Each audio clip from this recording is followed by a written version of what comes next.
El olor a desinfectante mezclado con algo dulzón, casi enfermizo, me golpeó apenas crucé la puerta del Hospital General. Mis tacones resonaban contra el linóleo gastado mientras seguía a la enfermera por pasillos que parecían no tener fin, cada paso más pesado que el anterior. Las paredes color verde pálido estaban decoradas con carteles de prevención y fotografías de médicos sonrientes que contrastaban brutalmente con la realidad de ese lugar. Podía escuchar el pitido constante de monitores, el murmullo de conversaciones a media voz, el llanto contenido de alguien en alguna habitación lejana. Era como si el hospital entero respirara dolor, y yo estaba a punto de convertirme en parte de ese suspiro colectivo. La enfermera, una mujer robusta de unos 50 años con el cabello recogido en una cola de caballo práctica, se detuvo frente a la puerta 307. Me miró con esa expresión profesional pero comprensiva que deben enseñarles en la escuela, esa que dice, lo siento pero esto es parte de mi trabajo diario. Llevaba una carpeta manila bajo el brazo y su identificación decía, enfermera Guadalupe Ramírez. Me explicó en voz baja, como si mi madre pudiera escucharnos desde dentro, que había empeorado durante la noche. Su mamá ya no responde mucho, dijo, y cada palabra era como un clavo oxidado atravesándome el pecho. Puede que tenga momentos de lucidez, pero, prepárese, señorita Mendoza. Asentí porque no confiaba en mi voz para articular palabra. Había manejado 3 horas desde la Ciudad de México hasta Cuernavaca sin parar, con el corazón en la garganta y las manos aferradas al volante como si fuera lo único sólido en mi mundo. Las llamadas de mi hermano Felipe durante las últimas semanas resonaban en mi cabeza. Ven pronto, Lucía, mamá pregunta por ti, ya no te reconoce todos los días, si no vienes ahora, después va a ser muy tarde. Pero yo siempre tenía una junta importante, un cliente que atender, una presentación que preparar. La vida moderna, con sus demandas infinitas y sus pantallas brillantes, me había convertido en una experta en el arte de posponer lo importante por lo urgente. Y ahora el tiempo, ese ladrón silencioso, me había cobrado la factura completa. La enfermera Guadalupe abrió la puerta con cuidado, y el chirrido suave de las bisagras me pareció el sonido más triste del mundo. La luz de la tarde entraba sesgada por las persianas venecianas, creando franjas de oro pálido sobre las sábanas blancas. En la cama, tan pequeña que parecía una niña, estaba mi madre. Mónica Mendoza Ruiz, 68 años, costurera de oficio, viuda desde hace 15 años, madre de 3 hijos que la abandonaron en busca de sus propios sueños. Su cabello, que recordaba negro azabache y siempre impecablemente peinado en un chongo elegante, ahora era una maraña blanca despeinada sobre la almohada. Las manos que solían coser vestidos de primera comunión y quinceañera con una destreza que parecía magia, ahora descansaban inertes sobre su vientre, con las venas marcadas como ríos azules bajo la piel de papel de arroz. Me acerqué despacio, sintiendo que cada paso era una traición más a añadir a mi larga lista de ausencias. El monitor cardíaco marcaba un ritmo pausado, casi perezoso, como si el corazón de mi madre ya estuviera cansado de latir. Había tubos por todas partes, en su nariz, en su brazo, conectándola a bolsas transparentes llenas de líquidos que supuestamente la mantenían viva. Pero, ¿qué es la vida sin memoria? ¿Sin el reconocimiento de aquellos que amas? Me senté en la silla de plástico junto a la cama, ese mueble incómodo que había sostenido a miles de familiares en vigilia. Mis rodillas temblaban, y tuve que entrelazar las manos para ocultar que todo mi cuerpo estaba vibrando con una mezcla de miedo, culpa y un amor que había olvidado cómo expresar. Mamá, susurré, y mi voz sonó extraña en ese espacio clínico y frío. Sus párpados se movieron levemente, como mariposas atrapadas, antes de abrirse. Y entonces sucedió lo que la enfermera me había advertido pero que yo no quise creer hasta ese momento. Los ojos de mi madre, ese café oscuro cálido que solía mirarme con orgullo maternal, se posaron sobre mí sin el más mínimo destello de reconocimiento. Me observó como quien mira a una desconocida que ha interrumpido su descanso, con una mezcla de confusión y ligera molestia. Intentó enfocar, entrecerrando los ojos, pero era evidente que yo era una completa extraña para ella. En ese instante, el mundo se detuvo y comprendí que había llegado demasiado tarde. La pregunta que me había perseguido durante todo el viaje finalmente encontró su respuesta en esa mirada vacía. ¿Puede el amor sobrevivir al olvido? ¿Y qué queda de nosotros cuando aquellos que nos dieron la vida ya no recuerdan que existimos?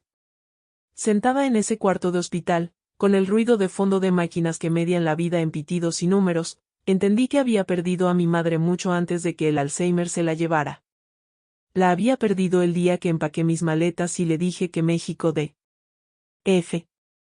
era mi oportunidad, que no podía desperdiciar mi título universitario en un pueblo pequeño, que ella no entendía el mundo moderno. Ese fue el día en que comencé a olvidarla yo primero. Cerré los ojos tratando de contener las lágrimas que amenazaban con desbordarse, y de inmediato me transporté a otro tiempo, a otro lugar. Fue como si el cuarto del hospital se disolviera y me encontrara de nuevo en nuestra casa de Cuernavaca, en esa sala modesta pero siempre impecable que olía a lavanda y tela recién planchada. Mamá estaba sentada junto a la ventana, en su lugar de siempre, con la vieja máquina de coser Singer que había heredado de mi abuela. La luz del atardecer se colaba entre las bugambilias del jardín, tiñendo todo de un rosa anaranjado que parecía sacado de una pintura. Sus manos se movían con una precisión hipnótica, guiando la tela bajo la aguja que subía y bajaba en un ritmo constante, creando esa música metálica que fue la banda sonora de mi infancia. Yo debía tener unos 7 u 8 años en ese recuerdo tan vívido que podía sentir la textura de mi vestido de algodón contra las piernas. Estaba sentada en el piso, jugando con retazos de tela que mamá me daba para que hiciera vestidos para mis muñecas. Ella cosía y yo, cosía, imitando sus movimientos con una aguja sin hilo, pretendiendo que era tan hábil como ella. Mira, Lucía, me decía mientras detenía la máquina y me mostraba la puntada perfecta que acababa de hacer, la costura es como la vida, mija. Cada puntada tiene que ser firme pero no demasiado tensa, porque si aprietas mucho, la tela se frunce y se arruina. Pero si la dejas muy floja, todo se deshace. No entendí el significado profundo de sus palabras entonces, pero ahora, 30 años después, resonaban en mi mente como una profecía autocumplida. Mi madre no solo cosía vestidos, tejía historias en cada prenda. Conocía los secretos de medio pueblo porque las mujeres le confiaban sus penas mientras ella tomaba medidas y hacía ajustes. Doña Carmela, cuyo vestido de noche encubría un embarazo no planeado. La joven Maritza, cuyo vestido de novia tuvo que hacerse en tiempo récord porque el novio amenazaba con irse a Estados Unidos. Los uniformes escolares de los niños del barrio, hechos con tela barata pero con tanto cuidado que duraban años. Mamá cobraba poco, a veces aceptaba pagos en especie, una docena de tamales, 1 kilo de tortillas recién hechas, ayuda para podar los árboles del jardín. El dinero no lo es todo, decía cuando papá le reclamaba que no cobrara lo justo, también está la dignidad de ayudar a tu prójimo. Papá era albañil, un hombre de pocas palabras pero manos inmensamente fuertes y cariñosas. Murió cuando yo tenía 22 años, de un infarto fulminante mientras levantaba una pared en una obra. Recuerdo que mamá no lloró en el funeral, se mantuvo serena y fuerte, sosteniendo a Felipe que entonces tenía 17, y a Martín que apenas tenía 13. Pero yo la escuché por las noches, durante meses, llorando quedito en su cuarto, hablándole a la fotografía enmarcada de su boda. Ay, José, le decía, ¿cómo voy a hacer sin ti? ¿Quién va a ser ahora el fuerte de esta familia? Y sin embargo, al día siguiente se levantaba antes del amanecer, preparaba el desayuno, se sentaba frente a su máquina y cosía como si su vida dependiera de ello. Porque así era, de verdad dependía de ello. Después de la muerte de papá, todo cambió. Los 3 hermanos nos volcamos en nuestros estudios como si los títulos universitarios fueran escudos contra el dolor. Felipe estudió ingeniería en Puebla, Martín se fue a Guadalajara a estudiar medicina, y yo conseguí una beca para comunicación en la UNAM. Mamá vendió algunas cosas, pidió un préstamo, trabajó turnos dobles cosiendo hasta que sus dedos sangraban. Ustedes van a tener lo que yo nunca tuve, nos decía con una determinación férrea, van a ser profesionistas, van a tener oportunidades. Y lo conseguimos. Los 3 nos graduamos con honores, conseguimos buenos trabajos, nos establecimos en ciudades grandes y modernas. Pero en el proceso, dejamos a mamá sola en esa casa de Cuernavaca, con su máquina de coser y sus recuerdos. Las llamadas telefónicas se fueron espaciando. Al principio la llamaba todos los días, después cada semana, luego solo los domingos, hasta que a veces dejaba pasar quincenas enteras. Siempre tenía una excusa válida, un proyecto importante en la agencia de publicidad donde trabajaba, viajes de negocios, cenas con clientes. Mi vida en la Ciudad de México era un torbellino de juntas, presentaciones en PowerPoint, cafés caros en La Condesa, aplicaciones de citas y fiestas en azoteas con vista al Ángel de la Independencia. Me había convertido en esa mujer exitosa que mamá soñó que fuera, pero en el proceso había olvidado quien me enseñó a soñar. La culpa se acumulaba en mi pecho como sedimento en el fondo de un río, pero yo la enterraba bajo capas de trabajo y distracciones. Y ahora, sentada en este hospital, con mamá mirándome como a una perfecta desconocida, entendía con una claridad brutal que había confundido el éxito con la felicidad, y la distancia con la independencia. El tiempo había pasado mientras yo estaba ocupada siendo importante, y ahora me cobraba con la moneda más cruel, el olvido. ¿Cuántos atardeceres junto a la ventana me perdí? ¿Cuántas puntadas de su máquina Singer ya nunca volvería a escuchar? ¿Cuántas historias del pueblo se fue llevando sin compartir conmigo? La paradoja era dolorosa. Mientras yo construía una vida llena de cosas, había perdido lo único que realmente importaba. Abrí los ojos de nuevo en el presente, y la realidad del hospital me golpeó como una ola fría. Mamá había vuelto a cerrar los ojos, su respiración era superficial pero constante. Me levanté con cuidado, tratando de no hacer ruido, y caminé hacia el pequeño closet donde la enfermera Guadalupe me había dicho que estaban las pertenencias personales de mi madre. Una bolsa de plástico transparente contenía su ropa, una bata de casa de color azul cielo con florecitas amarillas, pantuflas rosadas gastadas, una reboza tejida. Había también una bolsa de mano pequeña, de esas que las señoras mayores llevan a misa. La abrí con manos temblorosas, como si estuviera profanando algo sagrado. Dentro encontré las cosas que conforman una vida entera reducida a objetos portátiles, una cartera de piel sintética con algunos billetes arrugados y monedas, un pañuelo bordado con sus iniciales MMR, un rosario de cuentas de madera oscura que reconocí de inmediato porque lo había visto entre sus dedos cada noche de mi infancia. También había caramelos de menta, recibos viejos de la tienda de telas, un papelito con números de teléfono escritos con su letra temblorosa. Y al fondo, envuelto en una bolsa de plástico para protegerlo, estaba un pequeño álbum de fotografías. Mi corazón se aceleró. No sabía que mamá llevaba esto consigo cuando la trajeron al hospital. Felipe me había dicho que fue una vecina quien la encontró desorientada en la calle y llamó a la ambulancia. Me senté de nuevo y abrí el álbum con reverencia. La primera página mostraba una fotografía en blanco y negro de mamá y papá el día de su boda. Ella no podía tener más de 23 años, con un vestido sencillo que había cosido ella misma, el cabello recogido en un peinado elaborado adornado con azahares. Papá, con un traje oscuro que probablemente pidió prestado, la miraba con una adoración tan pura que atravesaba las décadas. Detrás de ellos, la fachada de la iglesia del Sagrado Corazón en Cuernavaca, y a sus lados, dos parejas de padrinos sonrientes. Era una fotografía que había visto 1000 veces en la casa, colgada en la sala junto al crucifijo, pero verla aquí, en este contexto de enfermedad y olvido, le daba un peso diferente. Pasé las páginas lentamente. Ahí estaba yo, un bebé regordete en brazos de mamá, con esos cachetes enormes que ella siempre me decía que le daban ganas de mordisquear. Una foto de mi primer día de escuela, con mi uniforme nuevo y mi mochila casi más grande que yo, mamá agachada a mi lado sonriendo orgullosa. Felipe y yo en el jardín, construyendo un castillo de arena en una tina azul. Martín recién nacido, envuelto en una cobija de estambre rosa pálido que mamá había tejido con sus propias manos. Foto tras foto, la evidencia visual de una familia feliz, completa, unida.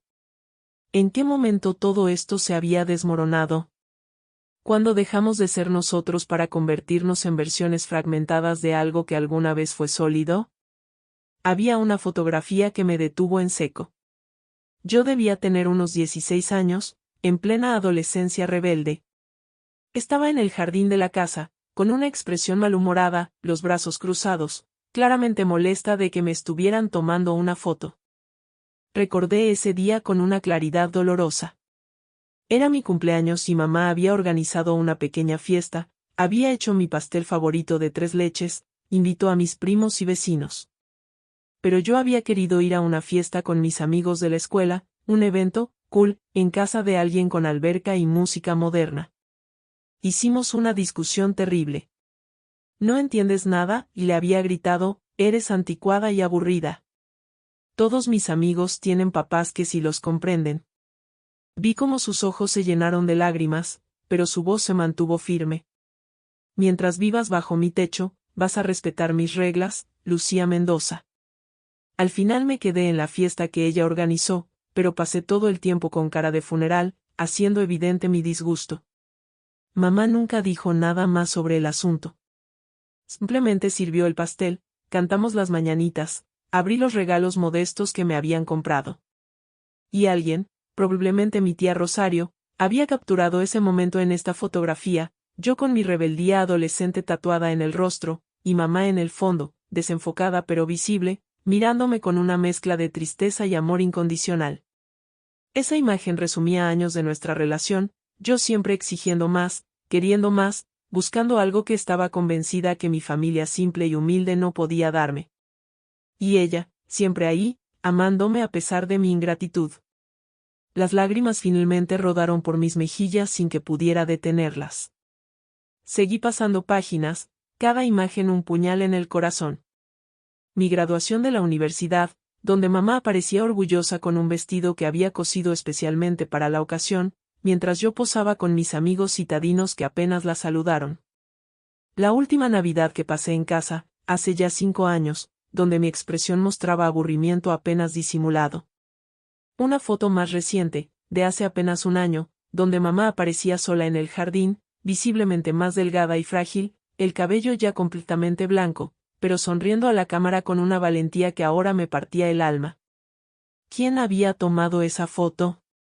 ¿Cuántas veces estuvo así, sola, sonriendo para guardar las apariencias? Y entonces, en las últimas páginas del álbum, encontré algo que hizo que mi mundo se detuviera por completo. Había fotografías mías que yo no sabía que existían.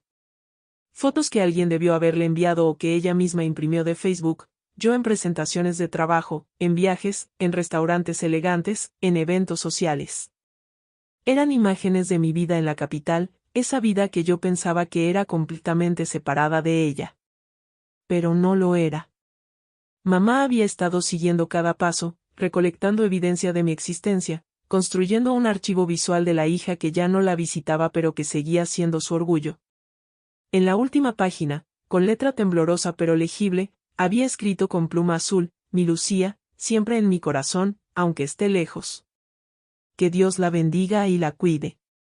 El sonido de mi celular vibrando me sacó del trance doloroso en el que me había sumergido. Era Felipe. Sequé mis lágrimas con el dorso de la mano antes de contestar, como si él pudiera verme a través del teléfono. ¿Ya estás con ella?, preguntó sin siquiera saludar, su voz cargada de un cansancio que iba más allá de lo físico. Felipe era el hermano del medio, el ingeniero civil exitoso que había construido edificios por todo México pero que nunca pudo construir un puente de vuelta a casa. Su culpa era diferente a la mía, pero igual de pesada. Sí, logré responder con un hilo de voz que no sonaba como la mía. Estoy aquí. Felipe, ella no me reconoce. Hubo un silencio al otro lado de la línea, ese tipo de silencio que está lleno de palabras no dichas, de lamentos compartidos, de una tristeza tan grande que no cabe en el lenguaje. Podía escuchar ruido de tráfico de fondo, probablemente estaba en su camioneta, tratando de llegar desde Puebla. Lo sé, dijo finalmente, y su voz se quebró apenas. A mí ya no me reconoce desde hace 2 meses, Lucía. Cuando voy, me llama José. Piensa que soy papá. La revelación me golpeó como un martillazo. 2 meses. Durante 2 meses mi hermano había estado lidiando con esto solo, visitando a mamá los fines de semana, fingiendo ser nuestro padre muerto para no confundirla más. Y yo, tan absorta en mi vida importante, ni siquiera me había dado cuenta. Perdóname por no decírtelo antes, continuó Felipe, pero tú siempre estabas tan ocupada, con tus juntas y tus viajes, y yo, no sé, quizá pensé que si no te lo decía, de alguna forma no sería tan real. Quizá podía protegerte de esto un poco más. Su voz se quebró completamente y lo escuché sollozar. Mi hermano mayor, el hombre que siempre fue la fortaleza de la familia después de la muerte de papá, estaba llorando desconsoladamente mientras manejaba por la carretera. Ella te preguntaba por ti constantemente, Lucía. Cada vez que iba, lo primero que decía era, ¿y mi Lucía? ¿Cuándo viene mi niña? Y yo no sabía qué responderle. Le decía que estabas trabajando, que venías pronto, que pensabas mucho en ella. Cerré los ojos con fuerza, sintiendo como la culpa me ahogaba como si estuviera bajo el agua. ¿Y Martín?, pregunté, refiriéndome a nuestro hermano menor, el médico cirujano que había hecho su residencia en Estados Unidos y ahora trabajaba en un hospital de Houston. Martín vino hace 3 meses, respondió Felipe con un tono que no podía ocultar cierto resentimiento. Estuvo 2 días, voló de vuelta. Dijo que no podía soportarlo, que verla así le recordaba demasiado a sus pacientes terminales. Desde entonces solo envía dinero para los gastos médicos. Ni siquiera contesta mis llamadas sobre el estado de mamá. Creo que está lidiando con esto a su manera, huyendo. Los 3 habíamos sido exitosos en nuestras carreras, pero fracasos completos como hijos.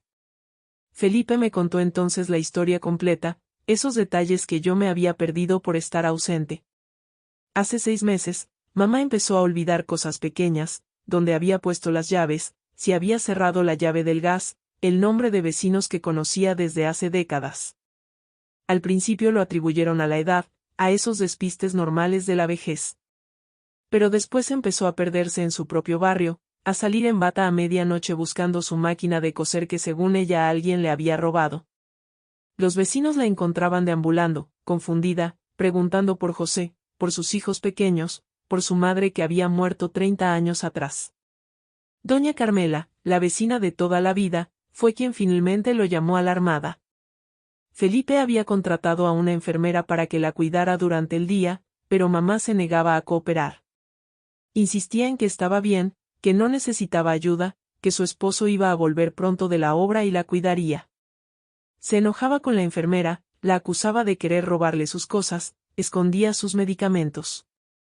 Tuvimos que llevarla al neurólogo por la fuerza, me confesó Felipe. Literalmente tuve que cargarla al carro mientras ella gritaba que la estábamos secuestrando. Lucía, fue horrible. Era como traicionar a nuestra propia madre. El diagnóstico fue Alzheimer en etapa avanzada, progresando más rápido de lo normal. El doctor les dio un pronóstico de 6 meses a 1 año, quizá menos. Eso fue hace 4 meses. ¿Por qué no me dijiste nada de esto?, exploté, sintiendo una mezcla de rabia y dolor. ¿Por qué no me llamaste para decirme que mamá estaba tan mal? La respiración de Felipe era irregular al otro lado de la línea. Te llamé, Lucía. Te llamé 3 veces. La primera vez dijiste que estabas en medio de lanzar una campaña importante y que vendrías en 2 semanas. Pasaron 2 meses. La segunda vez dijiste que tenías un viaje de trabajo a Monterrey que no podías cancelar. La tercera vez ni siquiera contestaste, y cuando te mandé mensaje me respondiste con un emoji de corazón y un, luego hablamos, hermano. Entonces entendí que ibas a venir solo cuando estuvieras lista, o cuando fuera demasiado tarde. Y aquí estamos. Sus palabras eran como piedras arrojadas a un cristal, fragmentando la imagen que yo tenía de mí misma como hija decente que simplemente estaba ocupada con su vida. La verdad era más oscura, yo había estado evitando esto conscientemente. Alguna parte de mí sabía que mamá se estaba deteriorando, pero enfrentarlo significaba admitir que yo había fallado como hija, significaba confrontar años de ausencias y promesas rotas, significaba mirar de frente mi propia mortalidad y la temporalidad de todo lo que amamos. Así que elegí el camino cobarde, ignorar las señales, posponer las visitas, esconderme detrás de mi trabajo exitoso y mi vida urbana sofisticada. Y ahora, el castigo era estar sentada frente a una madre que ya no sabía quién era yo. Voy llegando al hospital en media hora, dijo Felipe, su voz recuperando algo de compostura. Necesitamos hablar con el doctor, tomar decisiones sobre su cuidado paliativo. Lucía, tienes que entender que no vamos a recuperarla. Esto solo va a empeorar. Lo único que podemos hacer ahora es tratar de que no sufra, de que esté cómoda, de... Su voz se quebró de nuevo, de despedirnos. Colgué el teléfono sintiendo que el piso del hospital se movía bajo mis pies.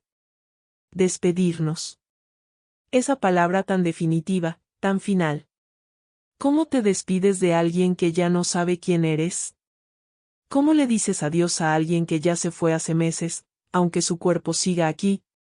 Me quedé sentada en esa silla incómoda de plástico, con el álbum de fotografías todavía abierto en mi regazo, dejando que los recuerdos me inundaran como un río que rompe una presa. No podía seguir huyendo de ellos. Así que cerré los ojos y me dejé llevar de vuelta, años atrás, a esa casa de Cuernavaca donde todavía éramos una familia completa y funcional. Recordé las mañanas de sábado cuando mamá nos despertaba con el olor del café de olla hirviendo en la estufa, mezclado con el aroma de pan dulce recién comprado en la panadería de la esquina. Papá ya estaba despierto desde el amanecer, regando el jardín con la manguera, silbando alguna canción ranchera mientras las bugambilias brillaban con el rocío de la mañana. Los desayunos eran eventos sagrados en nuestra casa. Todos nos sentábamos alrededor de la mesa de madera que papá había construido con sus propias manos, esa mesa que tenía grabados nuestros nombres en la parte de abajo, un acto de amor permanente tallado en madera. Mamá servía frijoles refritos con un chorrito de aceite y queso fresco desmoronado encima, huevos estrellados con las yemas todavía líquidas, tortillas hechas a mano que ella palmaba mientras cantaba, salsa roja que picaba justo lo necesario. Felipe, Martín y yo peleábamos por las conchas más grandes, por el último vaso de jugo de naranja, por quien se sentaba más cerca de la ventana. Y papá, con su voz profunda y cariñosa, nos decía, niños, recuerden que lo más importante en esta vida es la familia. El dinero va y viene, los trabajos cambian, pero la familia es para siempre. Recordé las tardes después de la escuela, cuando llegaba con las rodillas raspadas de jugar durante el recreo, y mamá me curaba con mercurocromo mientras me regañaba suavemente por ser tan traviesa. Lucía, pareces niño, no niña, me decía con una sonrisa que quitaba todo el reproche de sus palabras. Después me sentaba a hacer mi tarea en la mesa del comedor mientras ella cosía, y había algo profundamente reconfortante en ese silencio compartido, en el sonido del lápiz raspando el papel y la máquina de coser zumbando, en la conciencia de que no estaba sola, de que siempre había alguien ahí, velando por mí.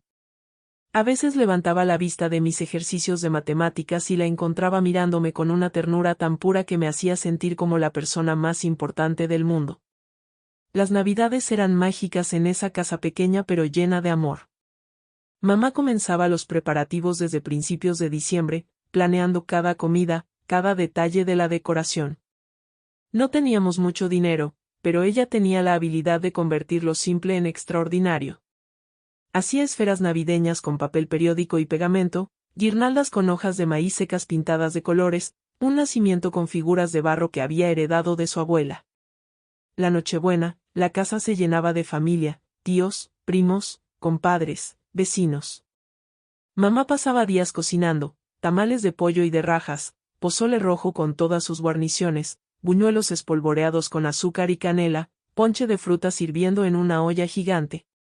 La sala estaba tan llena que teníamos que sentarnos en el piso, pero nadie se quejaba. Papá tocaba la guitarra y cantábamos villancicos a destiempo, riéndonos de nuestras propias desafinaciones. A las 12 de la noche, después de cenar, abríamos los regalos. Nunca eran cosas caras o lujosas, un suéter tejido a mano por mamá, juguetes de plástico comprados en el mercado, libros de segunda mano cuidadosamente envueltos. Pero cada regalo venía con tanto amor, con tanto sacrificio invisible, que valían más que cualquier cosa que el dinero pudiera comprar. Recuerdo una Navidad en particular, cuando yo tenía 10 años y pedí una bicicleta. Sabía que era imposible, que no teníamos dinero para eso, pero de todas formas lo puse en mi carta a Santa Claus. Y sin embargo, la mañana de Navidad, ahí estaba, una bicicleta rosa con calcomanías de flores. Años después me enteré que papá había trabajado turnos extra durante 3 meses y mamá había cosido de madrugada para juntar el dinero. Pero de todos los recuerdos, había uno que brillaba con una claridad particular, dolorosa en su belleza. Fue el día de mi primera comunión. Mamá había cosido mi vestido durante semanas, un vestido blanco con encajes delicados, mangas abullonadas y una falda amplia que me hacía sentir como una princesa. Dedicó horas interminables a cada detalle, las perlas cosidas a mano en el corpiño, el velo de tul con pequeñas flores bordadas, hasta los guantes blancos los hizo ella misma. La noche anterior a la ceremonia, entró a mi cuarto y me encontró practicando frente al espejo, ensayando cómo caminaría hacia el altar. Se sentó en mi cama y me dijo algo que nunca olvidé: mija, mañana vas a hacer tu primera comunión, vas a recibir el cuerpo de Cristo. Pero quiero que sepas que el amor más grande que vas a conocer no está en los cielos ni en la iglesia. Está aquí, en esta casa, en tu familia. Nosotros siempre vamos a estar aquí para ti, pase lo que pase. Me tomó de las manos con sus dedos callosos por años de coser, y vi lágrimas en sus ojos. Yo sé que algún día vas a crecer y vas a querer volar lejos de este nido pequeño. Está bien, mi amor. Los hijos están hechos para volar, no para quedarse. Pero prométeme algo: nunca olvides de dónde vienes. Nunca olvides quién eres. Y nunca, nunca olvides que aquí siempre vas a tener un hogar, no importa que tan lejos vueles.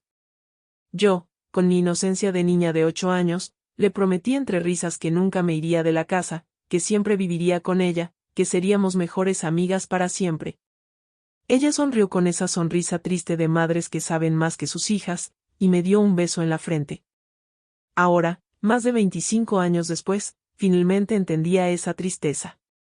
Abrí los ojos de nuevo en el cuarto del hospital, las mejillas mojadas de lágrimas.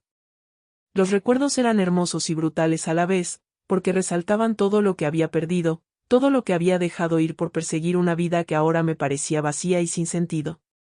Miré a mamá en esa cama de hospital, tan frágil y pequeña, y traté de reconciliar esta imagen con la mujer fuerte y amorosa de mis recuerdos. ¿Dónde había quedado esa fortaleza? ¿Qué le había hecho el tiempo? ¿O qué le habíamos hecho nosotros con nuestra ausencia, con nuestro abandono disfrazado de ambición? El monitor cardíaco seguía marcando su ritmo pausado, cada pitido un recordatorio de que el tiempo se estaba acabando, de que las oportunidades para enmendar el pasado se reducían con cada latido.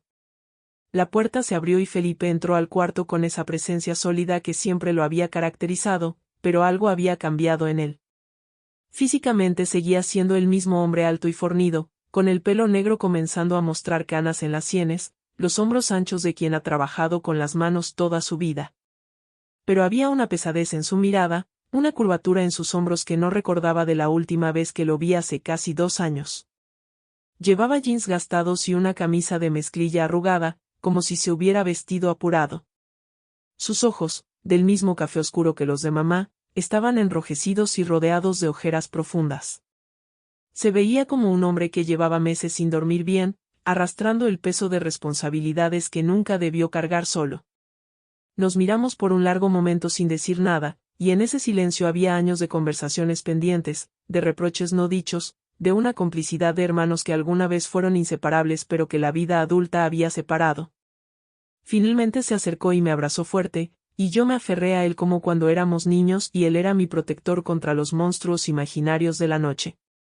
Pero ahora el monstruo era real y estaba en esta habitación, invisible pero presente, el Alzheimer, la muerte, el paso inexorable del tiempo. Lloré contra su pecho como no lo había hecho en años, dejando salir toda la culpa y el dolor que había estado conteniendo desde que entré a ese hospital. Él también lloró, sus lágrimas mojando mi cabello, sus brazos temblando con sollozos que probablemente había estado reprimiendo durante meses. Perdóname, le dije cuando finalmente nos separamos, mi voz apenas un susurro quebrado. Perdóname por dejarte solo con todo esto, por no venir cuando me llamaste, por ser tan egoísta y ciega. Felipe secó mis lágrimas con su mano grande y áspera, ese gesto que solía hacer cuando éramos niños y yo me caía o me peleaba con algún compañero de la escuela. No hay nada que perdonar, Lucía, respondió, pero ambos sabíamos que eso no era del todo cierto. Todos lidamos con el dolor a nuestra manera. Tú trataste de evitarlo manteniéndote ocupada y lejos. Martín huyó literal y emocionalmente. Y yo traté de ser el hijo perfecto que nunca fui mientras papá vivía, como si cuidar de mamá pudiera compensar todas las veces que lo decepcioné a él. Se acercó a la cama y tomó la mano de mamá con una ternura infinita. Hola, mamá, le dijo suavemente, soy Felipe. Traje a Lucía conmigo. ¿Recuerdas a Lucía? Tu hija, tu niña. Los ojos de mamá se abrieron lentamente, ese despertar confuso de quien emerge de un sueño profundo sin saber dónde está. Miró a Felipe sin reconocimiento, después me miró a mí, y por un segundo, solo un segundo fugaz, pensé ver un destello de algo en su mirada. Pero se esfumó tan rápido que no estuve segura si fue real o solo el desesperado deseo de mi corazón. Mamá intentó hablar, sus labios agrietados se movieron, pero las palabras que salieron no tenían sentido. José, ¿terminaste la pared? ¿Los niños? ¿Dónde están los niños? Felipe me miró con una expresión que mezclaba tristeza y resignación, ese rostro de alguien que ya ha pasado por esto suficientes veces como para no sorprenderse pero que todavía duele cada vez. Piensa que somos otros, me explicó en voz baja, está atrapada en algún momento del pasado. A veces piensa que es joven de nuevo, que papá sigue vivo, que nosotros somos todavía niños pequeños. El doctor dice que es común en pacientes con Alzheimer avanzado. Se refugian en los recuerdos más felices porque el presente es demasiado confuso. Me explicó entonces los términos médicos que había aprendido a fuerza de repetición: deterioro cognitivo, pérdida de memoria a corto plazo, desorientación temporal y espacial, cambios de personalidad.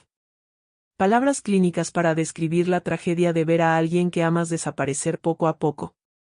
Felipe había traído una carpeta con documentos médicos, informes del neurólogo, recetas de medicamentos con nombres imposibles de pronunciar, facturas del hospital que mostraban cifras alarmantes.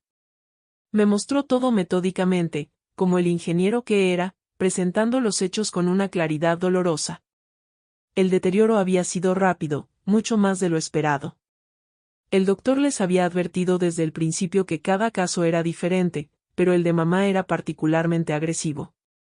En los últimos 2 meses había perdido la capacidad de reconocer rostros familiares, de seguir conversaciones simples, de realizar tareas básicas como vestirse o comer sola. Ahora estaba en cuidados paliativos porque había desarrollado una neumonía severa, y su cuerpo simplemente no tenía las fuerzas para luchar más. El doctor nos va a hablar en un rato, continuó Felipe, organizando los papeles sobre la mesa auxiliar con movimientos mecánicos que hablaban de una rutina demasiado familiar. Va a explicarte su condición actual y las opciones que tenemos. Pero Lucía, tienes que prepararte para lo que va a decir. Mamá ya no se va a recuperar. La neumonía es severa, sus pulmones están débiles, su corazón está cansado. Podríamos entubarlo, conectarla a máquinas, prolongar esto artificialmente. Pero el doctor dice que solo estaríamos alargando su sufrimiento, no devolviéndole calidad de vida. Tenemos que decidir si queremos medidas heroicas o si la dejamos partir en paz. Cada palabra era como un clavo en mi corazón, pero sabía que Felipe tenía razón. Nos sentamos juntos en silencio, uno a cada lado de la cama de mamá, escuchando el ritmo constante del monitor cardíaco, el siseo del oxígeno fluyendo por los tubos en su nariz, el murmullo distante de voces en el pasillo.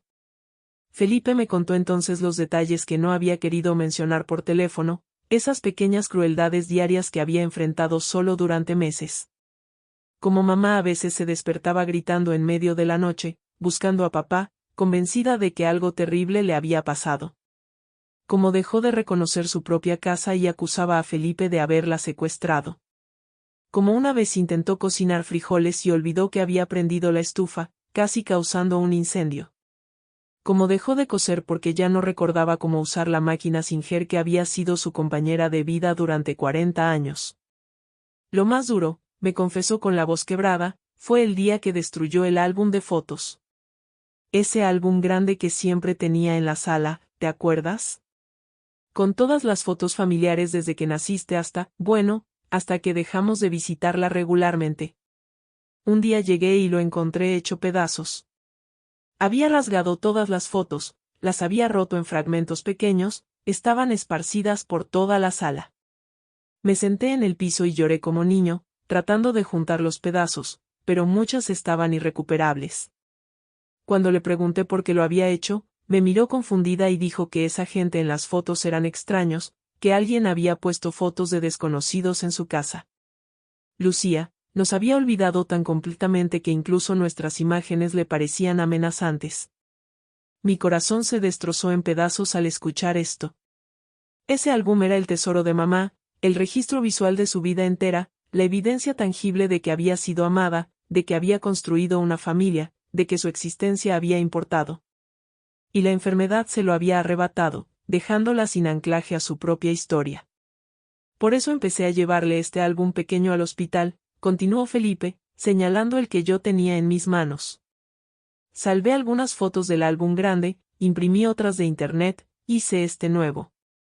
Pensé que quizás si lo veía constantemente, podría ayudarla a recordar. Pero nunca funcionó. Ella lo mira como si fueran fotos de extraños en un museo, con curiosidad pero sin conexión emocional. El peso de esa revelación me aplastó. El doctor Héctor Salinas entró al cuarto con esa mezcla de profesionalismo y compasión que probablemente había perfeccionado en décadas de dar noticias difíciles a familias destrozadas. Era un hombre de unos 60 años, cabello completamente blanco peinado hacia atrás, lentes de montura metálica y bata impecable. Su estetoscopio colgaba de su cuello como un símbolo de su vocación, y en sus ojos podías ver que había visto demasiado sufrimiento, demasiadas despedidas, pero que de alguna forma había mantenido su humanidad intacta. Nos saludó a ambos con un apretón de manos firme pero cálido, y su voz tenía esa calidad tranquilizadora que probablemente también le enseñaban en la escuela de medicina, aunque parecía genuina en él. Señorita Mendoza, me dijo mientras revisaba el expediente de mamá con una tableta digital, su hermano me ha mantenido informado de su situación. Entiendo que vive en la Ciudad de México y que su trabajo le ha impedido venir a visitarla con regularidad. No había juicio en su voz, solo un reconocimiento de los hechos, pero de todas formas sentí el aguijón de la vergüenza. Déjeme explicarles la condición actual de su madre con claridad, porque es importante que ambos entiendan lo que estamos enfrentando. Se sentó en la silla que había junto a la ventana, invitándonos con un gesto a que nos sentáramos también. Felipe permaneció de pie, pero yo me dejé caer en mi silla, mis piernas ya no me sostenían. El doctor habló durante casi 20 minutos, usando términos médicos pero traduciéndolos inmediatamente al lenguaje que podíamos entender. Explicó cómo el Alzheimer de mamá había progresado desde la fase temprana, donde los olvidos son menores y la persona todavía puede funcionar relativamente normal, hasta la fase avanzada donde estaba ahora. Su madre ya no reconoce rostros familiares porque el daño en las áreas del cerebro responsables del reconocimiento facial y la memoria a largo plazo es extenso, explicó, mostrando imágenes en su tableta que no quise mirar de cerca. El Alzheimer no solo roba memorias, también roba la capacidad de formar nuevas conexiones, de procesar información sensorial, de regular funciones corporales básicas. Después habló de la neumonía, esa complicación que había llevado a mamá al hospital 3 días atrás.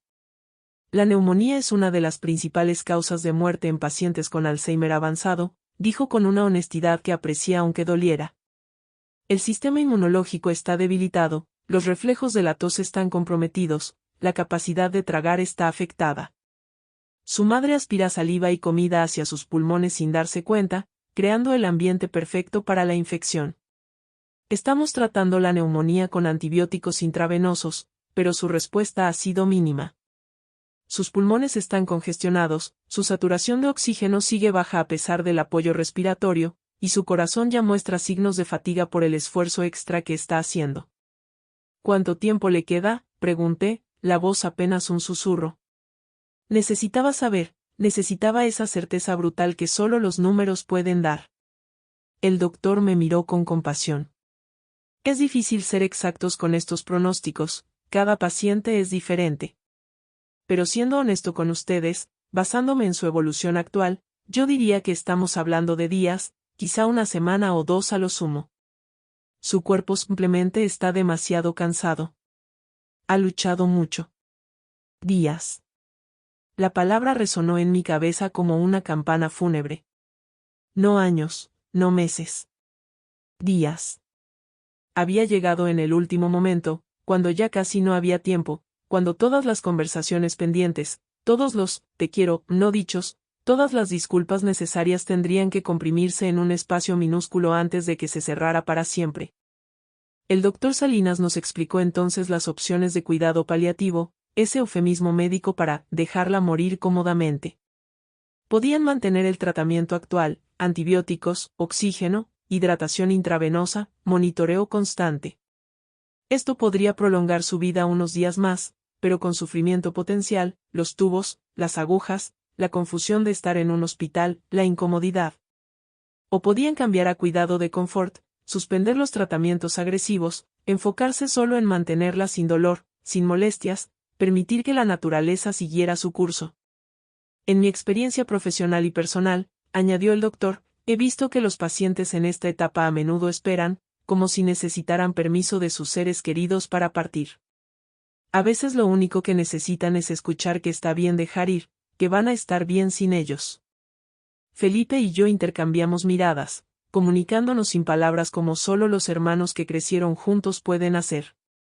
Ambos sabíamos cuál era la respuesta correcta, aunque fuera la más dolorosa. Mamá nunca había querido esto, ser mantenida artificialmente, ser un conjunto de funciones corporales sostenidas por máquinas y medicamentos. Ella siempre había dicho, en esas conversaciones casuales sobre la muerte que uno tiene sin pensar realmente en ellas, que cuando llegara su hora quería partir con dignidad, rodeada de amor si era posible, pero en paz. Queremos el cuidado de confort, dije finalmente, y escuchar esas palabras salir de mi boca fue como firmar una sentencia de muerte. Felipe asintió, apretando mi mano con fuerza. El doctor nos explicó el proceso, trasladarían a mamá a una habitación más privada y cómoda, suspenderían los antibióticos pero mantendrían la morfina para asegurar que no sintiera dolor o dificultad para respirar, nos permitirían estar con ella el tiempo que necesitáramos sin restricciones de horario de visita. Les recomiendo que hablen con ella, dijo mientras se levantaba para irse. Aunque no parezca que entiende o reconoce, hay evidencia de que los pacientes en este estado todavía pueden escuchar, todavía pueden sentir la presencia de sus seres queridos. Díganle todo lo que necesiten decirle. No se guarden nada. Tienen muy poco tiempo, pero el tiempo que tienen es precioso. Úsenlo bien. Con esas palabras, se fue, dejándonos con el peso de decisiones irreversibles y un reloj haciendo tic-tac cada vez más fuerte. Felipe se desmoronó entonces, todas las barreras de fortaleza que había mantenido durante meses finalmente colapsaron. Se sentó en el piso del hospital, la espalda contra la pared, y lloró con sonidos guturales que parecían arrancados de lo más profundo de su ser. Me senté a su lado, pasé mi brazo por sus hombros, y lloramos juntos como cuando éramos niños y acabábamos de enterarnos de la muerte de papá. Pero esta vez era diferente. La muerte de papá había sido repentina, sin avisar, sin tiempo para prepararse. Esto era una agonía lenta, un adiós en cámara lenta que te daba tiempo para pensar en todo lo que pudiste haber hecho diferente, en todas las oportunidades perdidas, en todas las palabras que dejaste sin decir. ¿Crees que sabe que la amamos?, preguntó Felipe entre sollozos, limpiándose la nariz con la manga de su camisa.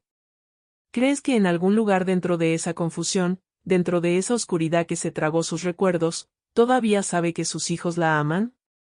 Era la pregunta más importante, la que todos nos hacemos cuando enfrentamos la pérdida de un padre. ¿Hice suficiente? ¿Dije suficiente? ¿Amé suficiente? Y la verdad brutal era que probablemente no, nunca es suficiente, pero tenía que creer que algo queda, que el amor deja marcas más profundas que la memoria, que hay conexiones que trascienden el cerebro y viven en el corazón, en el alma, en esa parte de nosotros que la ciencia no puede medir ni la enfermedad puede borrar completamente. Tiene que saberlo, respondí con más convicción de la que realmente sentía, necesitando creer en mis propias palabras. Pasó toda su vida amándonos, sacrificándose por nosotros, dándonos todo lo que tenía y más. Ese tipo de amor no se olvida, Felipe. No puede olvidarse. Está impreso en ella de alguna forma que va más allá de la memoria consciente. Cuando la abrazamos, cuando le hablamos, cuando estamos aquí con ella, creo que su cuerpo recuerda lo que su mente olvidó. Creo que todavía nos siente. Felipe sintió, aferrándose a esa esperanza como un náufrago a un trozo de madera flotante. Porque a veces la esperanza es todo lo que nos queda, incluso cuando sabemos que es una mentira piadosa que nos contamos para poder seguir adelante. 2 horas después, trasladaron a mamá a una habitación en el ala de cuidados paliativos del hospital. Era un espacio completamente diferente a la fría sala médica donde había estado, paredes pintadas de un amarillo suave, cortinas de tela en lugar de persianas industriales, una ventana grande que daba a un pequeño jardín interior con árboles y flores. La cama era más amplia y cómoda, con sábanas que no eran del blanco clínico habitual sino de un tono crema cálido. Había un sofá-cama en la esquina para que los familiares pudieran quedarse a dormir, un sillón reclinable junto a la ventana, incluso una pequeña mesa con una lámpara de lectura. Era un lugar diseñado para las despedidas, un espacio liminal entre la vida y la muerte donde las familias podían tener sus últimos momentos juntos con algo parecido a la dignidad. Felipe había ido a la casa a recoger algunas cosas de mamá, su almohada favorita, esa que tenía la funda bordada con girasoles que ella misma había cosido, su bata de casa más suave, la de color durazno que papá le había regalado en su último aniversario juntos, fotografías enmarcadas de todos nosotros en tiempos más felices, su rosario de cuentas de madera, incluso una pequeña caja de música que tocaba, Bésame mucho, y que había sido un regalo de su madre.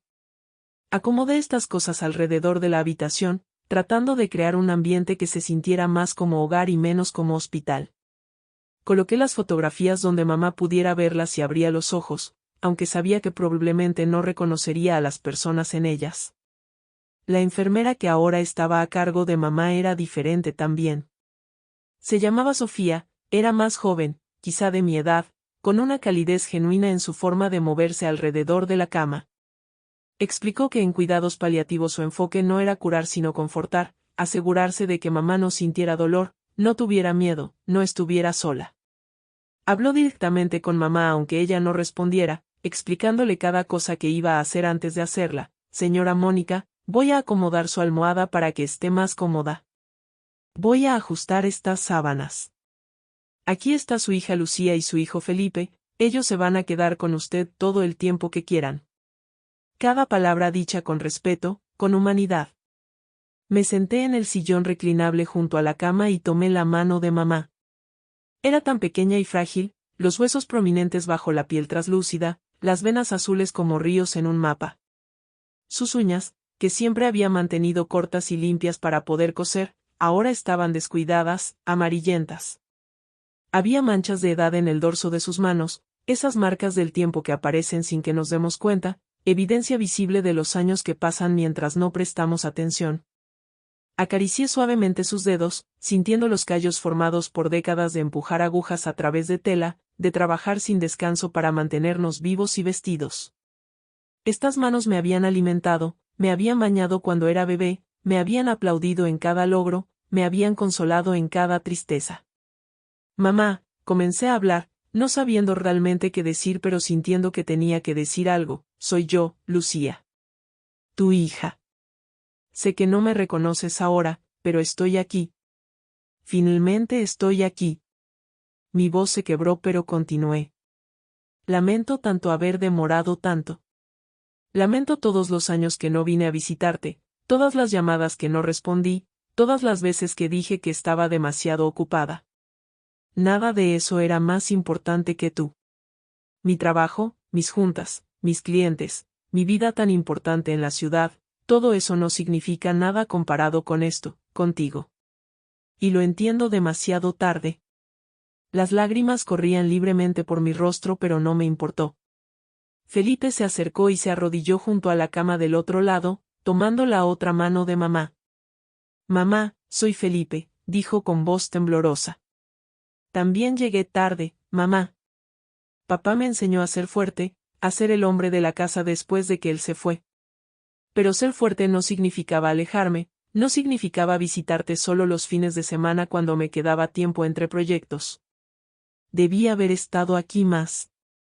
Debí haber aprendido que la verdadera fortaleza es estar presente, no estar ausente. Sus palabras salían entrecortadas, mezcladas con sollozos que ya no intentaba contener. Perdónanos, mamá. Perdónanos por haberte fallado. Perdónanos por no darnos cuenta de lo que teníamos hasta que ya era demasiado tarde para recuperarlo. Durante horas nos sentamos así, turnándonos para hablar, a veces juntos, a veces en silencio simplemente sosteniéndola. Le contamos historias de su vida que esperábamos que de alguna forma alcanzaran a través de la niebla del Alzheimer, el día de su boda, como papá la había cortejado con canciones de José Alfredo Jiménez cantadas fuera de su ventana, el nacimiento de cada uno de sus hijos, como nos había amado desde el primer momento, las navidades, los cumpleaños, los domingos en familia. Cada recuerdo era una ofrenda, un intento desesperado de devolverle aunque fuera por un instante todo lo que nos había dado. Le hablamos de cómo su amor había sido la base de todo lo que éramos, cómo sus enseñanzas todavía resonaban en nuestras decisiones diarias, cómo su ejemplo de sacrificio y dignidad nos había marcado para siempre. La tarde se convirtió en noche, y la noche en madrugada. Enfermeras entraban y salían silenciosamente, revisando los signos vitales de mamá, ajustando la dosis de morfina, ofreciéndonos café y palabras amables. Felipe finalmente se quedó dormido en el sofá-cama, exhausto por meses de carga emocional. Pero yo no podía dormir. Me quedé ahí, sosteniendo la mano de mamá, memorizando cada detalle de su rostro como si pudiera grabar este momento en mi memoria tan profundamente que nunca se borrara. Estudié las arrugas alrededor de sus ojos, esas líneas que contaban historias de risas y preocupaciones. Las comisuras de su boca, que se habían curvado en 1000 sonrisas maternales. Su nariz, idéntica a la mía, esa conexión genética innegable que decía, eres mi hija, más claramente que cualquier prueba de ADN.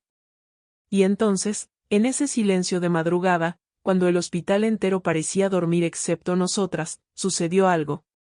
Mamá abrió los ojos, y por un momento infinitesimal, una fracción de segundo que podría haber imaginado pero que juro que fue real, me miró. No a través de mí, no pasándome como antes, sino directamente a mí.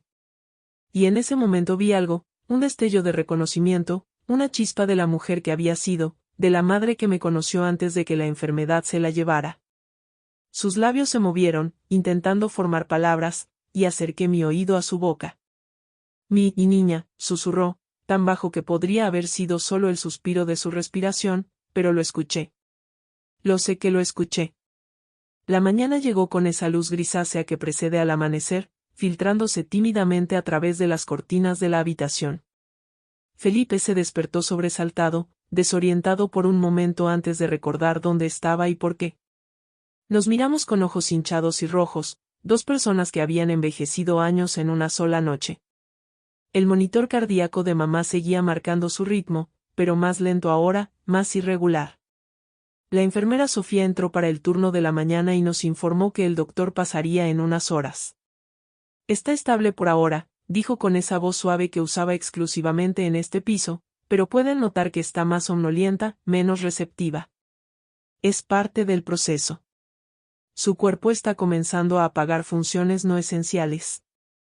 Felipe salió a comprar desayuno para ambos, aunque ninguno de los dos tenía hambre realmente. La comida era solo un pretexto para hacer algo, para mantener las manos ocupadas, para fingir que la vida seguía con normalidad cuando todo se estaba desmoronando. Me quedé sola con mamá, escuchando el silbido suave de su respiración, el pitido del monitor, el murmullo distante del hospital despertando. Fue entonces cuando noté algo que no había visto antes, debajo de la mesa auxiliar, donde Felipe había dejado las pertenencias de mamá, había una caja de madera pequeña con incrustaciones de nácar. La reconocí inmediatamente.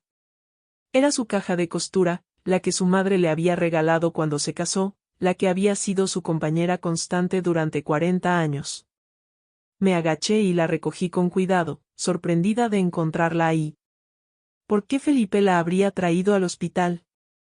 La caja era pesada, llena de años de acumulación, botones de todos los colores y tamaños, carretes de hilo organizados por tono, agujas de diferentes grosores, alfileres con cabezas de colores, tijeras pequeñas con mango de plata, una cinta métrica gastada con los números casi borrados. Había dedales de metal avolados por el uso, patrones de papel amarillento doblados cuidadosamente, trozos de encaje guardados para futuros proyectos.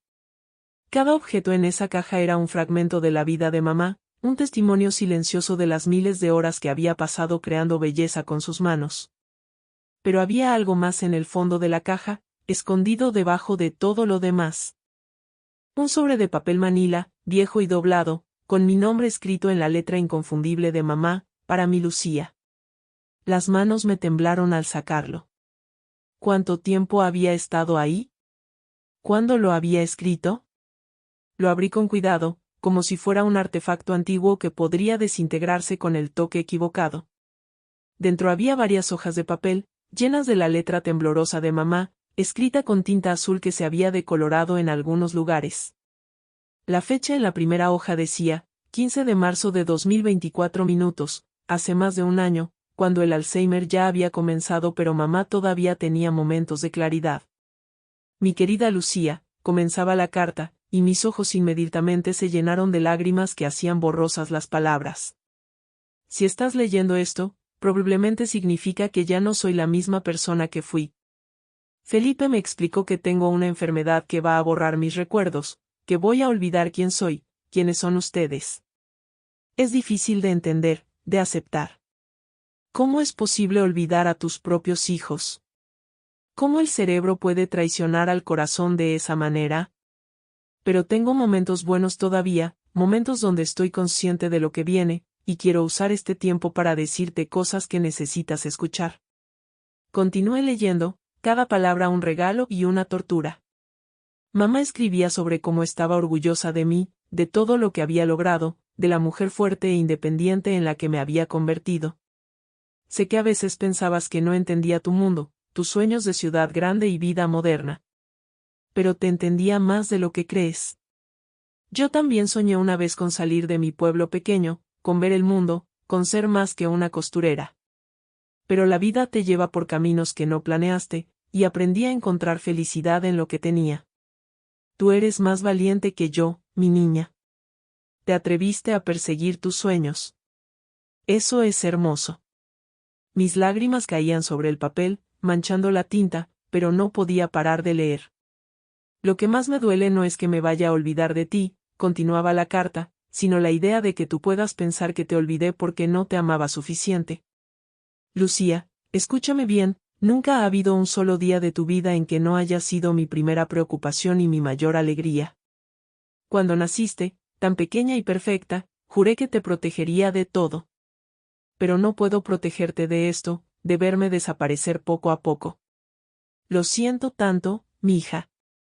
Lo siento por todas las veces que mi confusión te va a causar dolor, por todas las veces que voy a mirarte sin reconocerte, por todas las veces que voy a decir cosas que te lastimarán sin querer hacerlo. La carta continuaba por varias páginas, alternando entre momentos de lucidez sorprendente y párrafos donde la confusión de mamá era evidente en las frases incompletas, en los pensamientos que saltaban de un tema a otro sin conexión clara. Escribía sobre papá, sobre cómo lo extrañaba cada día, sobre cómo esperaba reunirse con él pronto.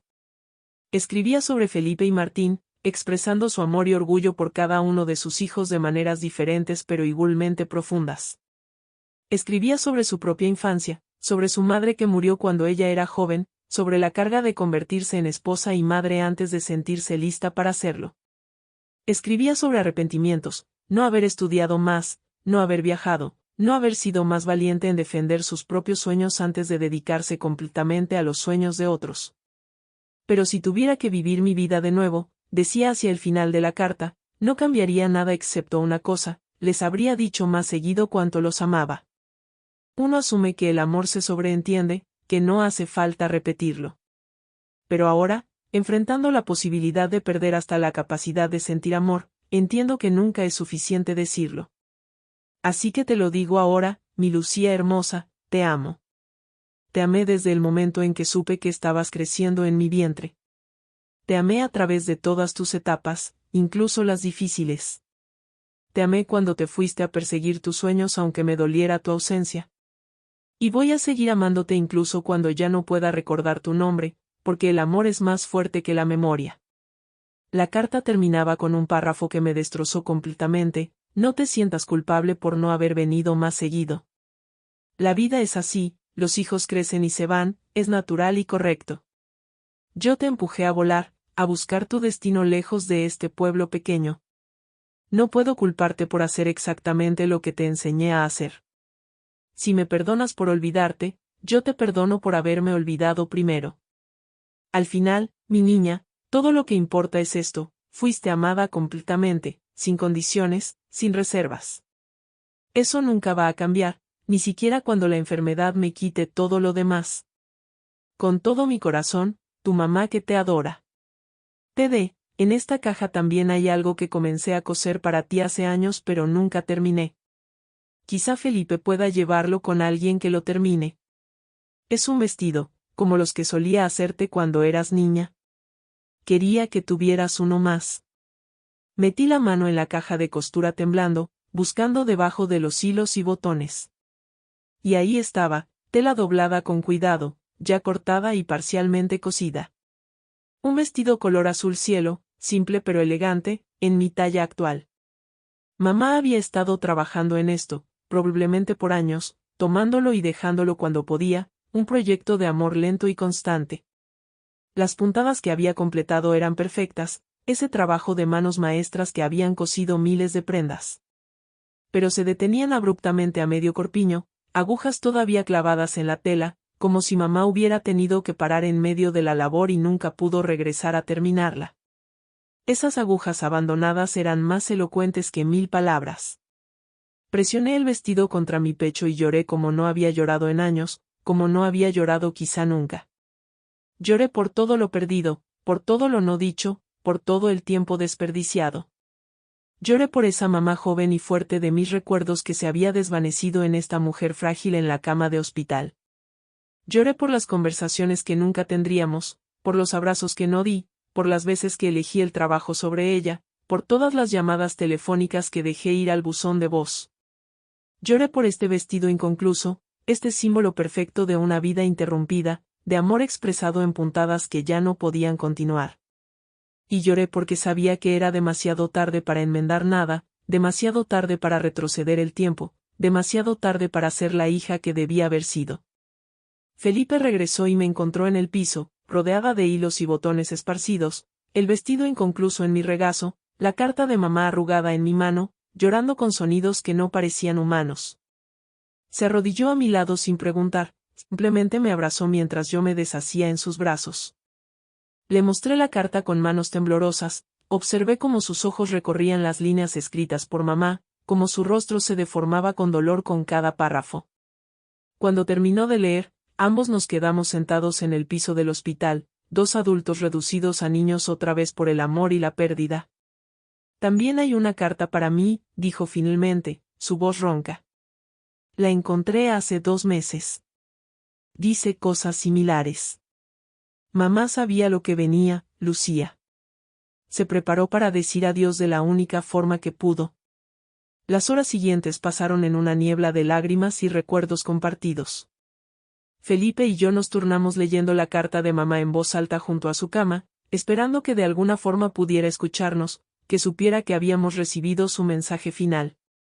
Le contamos historias de nuestra infancia que quizás solo existían ahora en nuestras memorias, porque las de ella ya se habían borrado. Recordamos la vez que Felipe y yo construimos una casa en el árbol del jardín y mamá nos llevaba limonada mientras trabajábamos. La vez que Martín se cayó de su bicicleta y mamá corrió descalza por la calle para alcanzarlo. Las veces incontables que nos despertaba cantando, que nos arropaba en las noches, que secaba nuestras lágrimas después de un día difícil en la escuela. Llamé a Martín. No quería, parte de mí estaba enojada con él por su ausencia, pero sabía que si no lo llamaba ahora, después sería demasiado tarde y él viviría con ese arrepentimiento el resto de su vida. El teléfono sonó varias veces antes de que contestara, su voz somnolienta y confundida por la diferencia de horario. ¿Lucía? ¿Qué pasa? ¿Estás bien? Era extraño escuchar su voz después de tanto tiempo. Martín, el bebé de la familia, el que siempre fue el más sensible de los tres, el que lloraba en películas tristes y rescataba animales heridos. Tienes que venir a casa, le dije sin preámbulos. Mamá se está muriendo. El doctor dice que le quedan días, quizá horas. Si no vienes ahora, nunca vas a poder despedirte. Hubo un largo silencio al otro lado de la línea, tan largo que pensé que había colgado. Después escuché un sollozo quebrado. No puedo, Lucía. No puedo verla así. Cada vez que cierro los ojos veo a mis pacientes muriendo, y no puedo ver a mamá así. Soy médico, se supone que sé cómo lidiar con la muerte, pero ¿cuándo es tu propia madre? Su voz se quebró completamente. Soy un cobarde. Ustedes son fuertes, Pueden estar ahí. Pero yo no puedo. Díganle que la amo.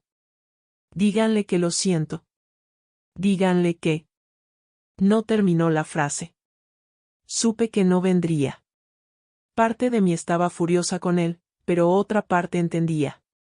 Cada uno de nosotros lidiaba con este dolor insoportable de la única forma que podíamos. La tarde llegó con una tormenta inesperada. Las nubes se acumularon rápidamente, oscureciendo el cielo, y pronto la lluvia golpeaba contra la ventana con una intensidad que parecía hacer eco del tumulto en nuestros corazones. Los truenos resonaban a lo lejos, y los relámpagos iluminaban ocasionalmente la habitación con destellos blancos y azules. Era el tipo de tormenta que mamá siempre había amado, aquellas tardes donde cerraba la máquina de coser y se sentaba junto a la ventana a observar cómo la lluvia lavaba el mundo.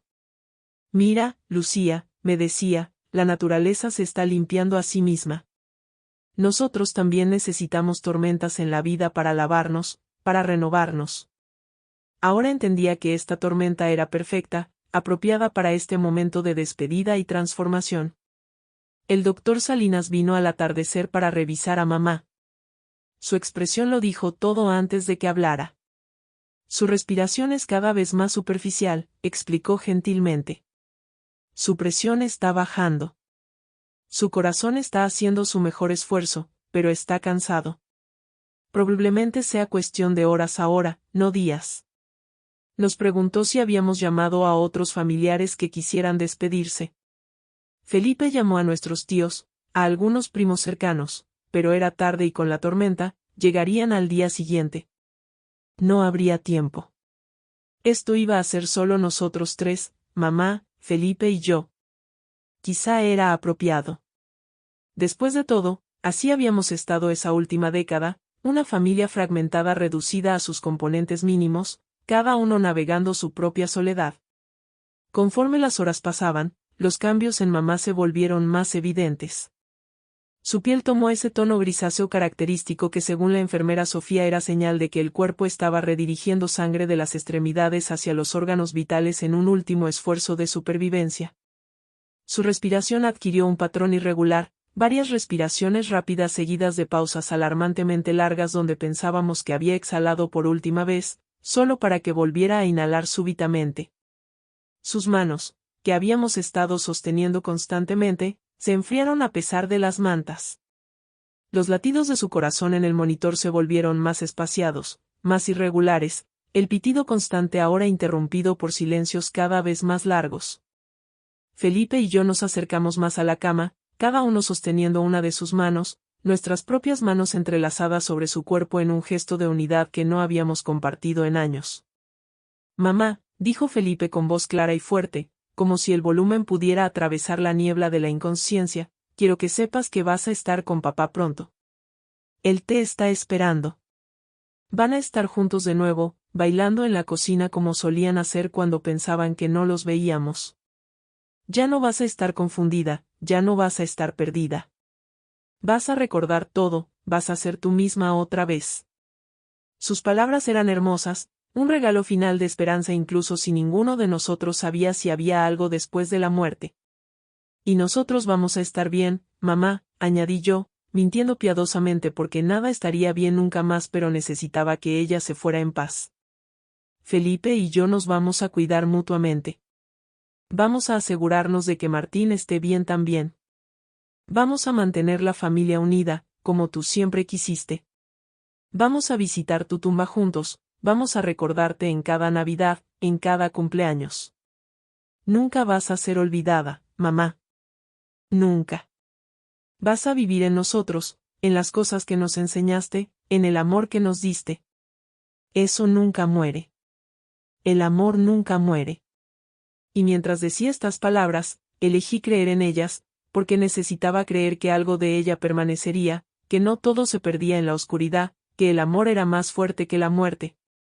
La enfermera Sofía entró silenciosamente y revisó los signos vitales de mamá.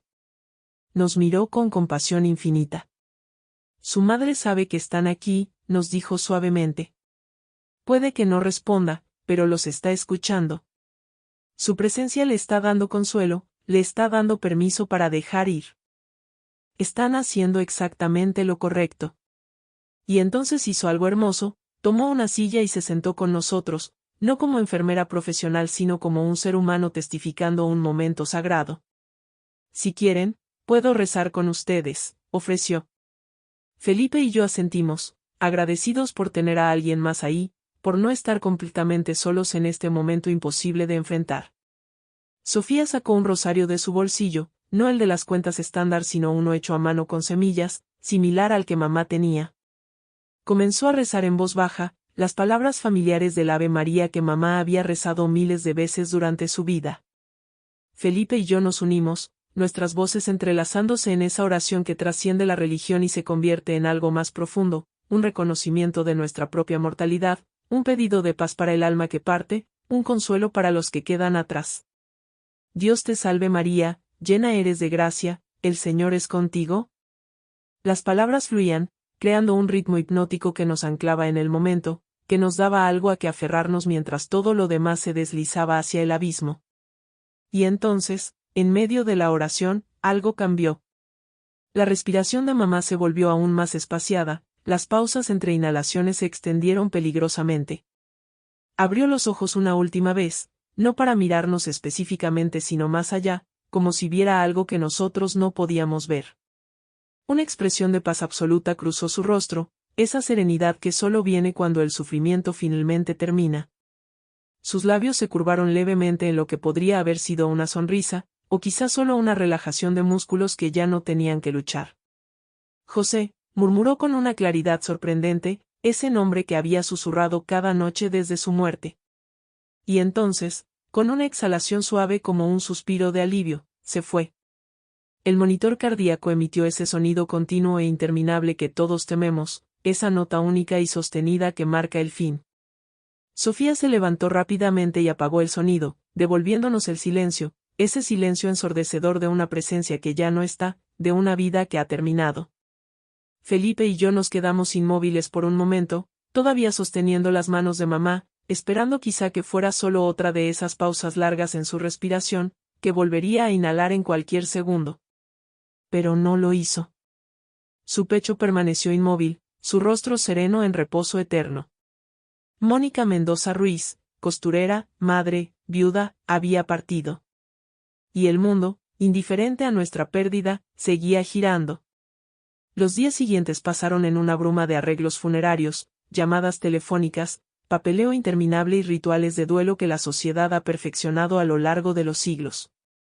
Felipe y yo nos movíamos en piloto automático, tomando decisiones sobre ataúdes y flores, sobre el lugar del velorio y el cementerio, sobre qué ropa ponerle a mamá para su último viaje. Elegimos un vestido azul que ella había cosido para la boda de un primo hace años, todavía guardado cuidadosamente en su armario con una bolsa de plástico para protegerlo. Era hermoso, con encajes delicados y botones de perla, un testimonio de su habilidad y buen gusto. La peinaron y la maquillaron en la funeraria, tratando de hacerla parecer en paz, pero yo prefería recordarla como era, vibrante, ocupada, siempre en movimiento entre su máquina de coser y la cocina. El velorio fue en la misma funeraria donde habíamos velado a papá 15 años atrás, La Esperanza, un nombre paradójico para un lugar tan asociado con la muerte. El salón estaba decorado con arreglos florales, gladiolas blancas, crisantemos amarillos, rosas rosadas, todos enviados por familiares, vecinos y clientes de mamá. El ataúd estaba abierto, según la tradición, y mamá descansaba dentro rodeada de tela de satén blanco. Se veía más joven de alguna forma, como si la muerte hubiera borrado años de preocupación de su rostro, devolviéndole esa paz que la vida le había robado. Junto al ataúd colocamos fotografías de su vida, su boda, sus hijos bebés, navidades familiares, momentos capturados en el tiempo que ahora adquirían un peso tremendo. La gente comenzó a llegar temprano en la tarde. Cuernavaca es un pueblo donde todos conocen a todos, donde las noticias viajan más rápido que el Internet, donde la muerte de alguien es asunto de toda la comunidad. Vinieron vecinos que no había visto en décadas, antiguos compañeros de escuela, clientes de mamá que recordaban vestidos cosidos hacía 20 años. Cada persona traía una historia diferente, un recuerdo único de cómo mamá había tocado sus vidas. Doña Carmela, la vecina de toda la vida, llegó llorando desconsoladamente. Era mi mejor amiga, decía entre sollozos, nos conocíamos desde que éramos niñas. ¿Quién va a tomar café conmigo ahora en las tardes? ¿Con quién voy a chismear sobre las novelas? Su dolor era genuino, crudo, sin el barniz de cortesía que a veces cubre el duelo público. Don Roberto, el dueño de la tienda de telas del centro, vino con su esposa. Tu mamá era mi mejor cliente, nos contó, secándose los ojos con un pañuelo de tela. Pero más que cliente, era amiga. Conocía cada tipo de tela, cada patrón. Podía sentir la calidad con solo tocarla. Era una verdadera artesana, de esas que ya no quedan. El mundo ha perdido algo precioso con su partida. La señora Maritza, cuyo vestido de novia mamá había cosido en tiempo récord hace años, llegó con su esposo y sus 3 hijos. Si no fuera por tu mamá, yo no habría podido casarme a tiempo, nos dijo, su voz quebrada por la emoción.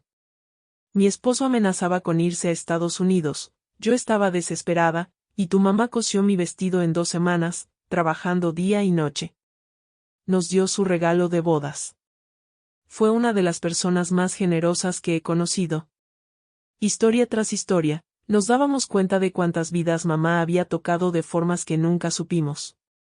La señora que nos contó cómo mamá le había cosido uniformes escolares gratis para sus hijos cuando su esposo perdió el trabajo. El hombre mayor que recordaba cómo mamá le había arreglado su traje de comunión cuando era niño, hace más de 50 años, sin cobrarle porque sabía que su familia era pobre. La joven madre que lloraba porque mamá le había enseñado a coser cuando quedó viuda, dándole una habilidad que ahora usaba para mantener a sus hijos. Cada testimonio era una revelación de una vida vivida con bondad y generosidad silenciosa, de una mujer que nunca presumió sus buenas acciones pero que dejó una marca indeleble en su comunidad. Martín llegó finalmente, en un vuelo de última hora desde Houston. Se veía terrible, sin afeitar, ojos hinchados de llorar en el avión, ropa arrugada de viaje. Cuando vio a mamá en el ataúd, se derrumbó completamente. Felipe y yo lo sostuvimos mientras él lloraba con sonidos guturales de dolor y arrepentimiento. Perdóname, perdóname, perdóname, repetía una y otra vez, dirigiéndose a mamá como si ella pudiera escucharlo, como si sus disculpas pudieran cambiar algo. Debí haber estado aquí. Debí haber venido antes. Soy médico, se supone que salvo vidas, y no pude salvar la tuya. No pude ni siquiera estar presente. Su dolor era diferente al nuestro porque estaba mezclado con la culpa adicional de haber tenido la oportunidad de venir y haberla rechazado. Pero lo abrazamos, los 3 hermanos unidos de nuevo por la única fuerza que podría habernos reunido, la muerte de la mujer que nos dio la vida. Durante el rosario de la noche, el padre Miguel, el mismo sacerdote que había bautizado a los 3 hermanos, habló sobre mamá con una familiaridad que viene solo de décadas de conocer a alguien. Mónica Mendoza fue una mujer de fe silenciosa, dijo desde el pequeño podio improvisado. No era de las que alardeaban su religiosidad o juzgaban a otros.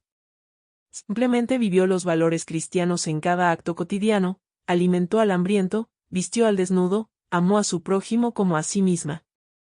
Su máquina de coser era su instrumento de caridad, su hogar un refugio de amor incondicional para sus hijos.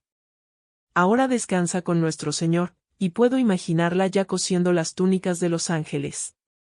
Era una imagen hermosa, aunque simplista, pero trajo consuelo a muchos en la sala. La noche del velorio fue larga y emotiva. En la tradición mexicana, los velorios son eventos sociales tanto como rituales de duelo.